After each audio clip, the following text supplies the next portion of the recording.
दोस्तों नमस्कार। बहुत स्वागत है आप सभी का आज के इस वीडियो में।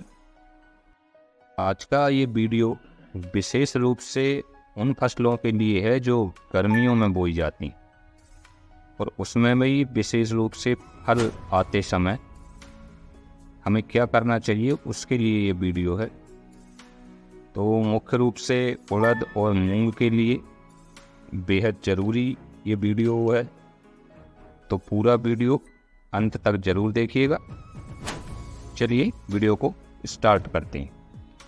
आज के वीडियो में हम ऐसे प्रोडक्ट्स के बारे में जानकारी दे रहे हैं जो गर्मी में बोई जाने वाली फसलों के लिए एक प्रकार से वरदान है। ये दो प्रोडक्ट हैं, तो हम बारी बारी से इन दोनों प्रोडक्ट्स की जानकारी लेंगे, लेकिन उससे पहले वीडियो को लाइक कर दीजिए और इस चैनल को सब्सक्राइब करके बाजू वाला घंटी भी दबा दीजिए, जिससे कि मेरे आने वाले सभी वीडियो का नोटिफिकेशन आपको मिलता रहे। तो दोस्तों, हमारा पहला जो प्रोडक्ट है या जो पोषक तत्व है, इसका नाम है पोटेशियम। इसी को हम पोटाश के नाम से भी जानते हैं और हम सभी इसका नाम तो जानते हैं, लेकिन ठीक तरह से इसके फ़ायदे नहीं जानते, इसके काम नहीं जानते, और इसीलिए फसलों में हम इसका ठीक से प्रयोग भी नहीं करते, क्योंकि जब फ़ायदे ही नहीं पता तो उसका ध्यान नहीं देते हैं। जबकि इसकी कमी से फसलों को भयंकर नुकसान होता है और किसान को पता तक नहीं चलता कि ये नुकसान क्यों हो रहा है, वो समझ ही नहीं पाता कभी। तो सबसे पहले तो पोटेशियम के फ़ायदे समझ लीजिए, उसके बाद प्रोडक्ट भी बताता हूँ। तो इसका पहला फ़ायदा है कि ये फसल में नमी बनाए रखता है।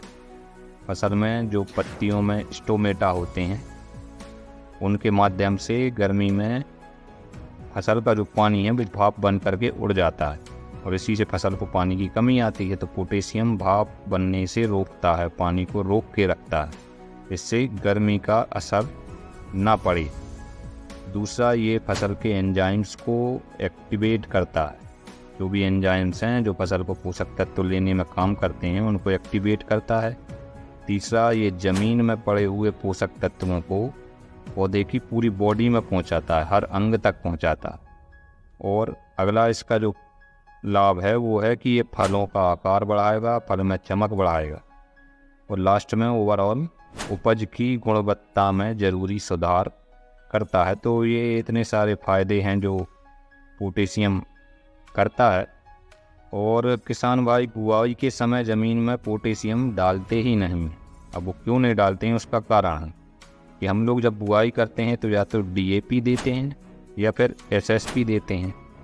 DAP में भी पोटेशियम नहीं होता और SSP में भी पोटेशियम नहीं होता है, तो इसलिए पोटेशियम ज़मीन में पहुंचता नहीं है, वो फसल को मिलता नहीं है और उसकी कमी के नुकसान फसल में होते रहते हैं।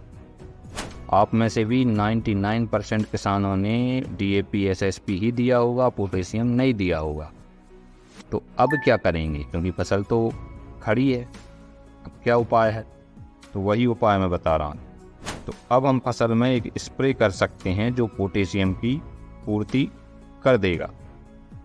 इस प्रोडक्ट का नाम है इफ़को का NPK 0050। अब 0050 आप किसी भी कंपनी का ले सकते हैं, ज़रूरी नहीं कि इफ़को का ही लें। मैं किसी प्रोडक्ट का प्रमोशन नहीं कर रहा हूँ। तो इस प्रोडक्ट में 50% पोटास होता है और 17.5% सल्फ़र भी होता है। और सल्फ़र भी दलहनी फसलों के लिए बहुत ज़रूरी है। जिन फसलों से दाल बनती है उनके लिए तो बेहद ज़रूरी है। तो NPK 0050 की जो मात्रा आपको लेनी है वो मात्रा लेनी है 1 किलोग्राम प्रति एकड़। 1 किलोग्राम प्रति एकड़ के हिसाब से घोल बनाइए और अपनी फसलों में इसका स्प्रे कर दीजिए। इसके साथ में आपको एक और प्रोडक्ट मिक्स करना, ये जो 0050 है इसके साथ में एक और प्रोडक्ट मिक्स कर देना है जो आपकी फसल को संपूर्ण पोषण प्रदान करेगा, सभी तरह का पोषण देगा। साथ साथ ही गर्मी के तनाव से तथा रोगों से लड़ने की क्षमता भी बढ़ाएगा।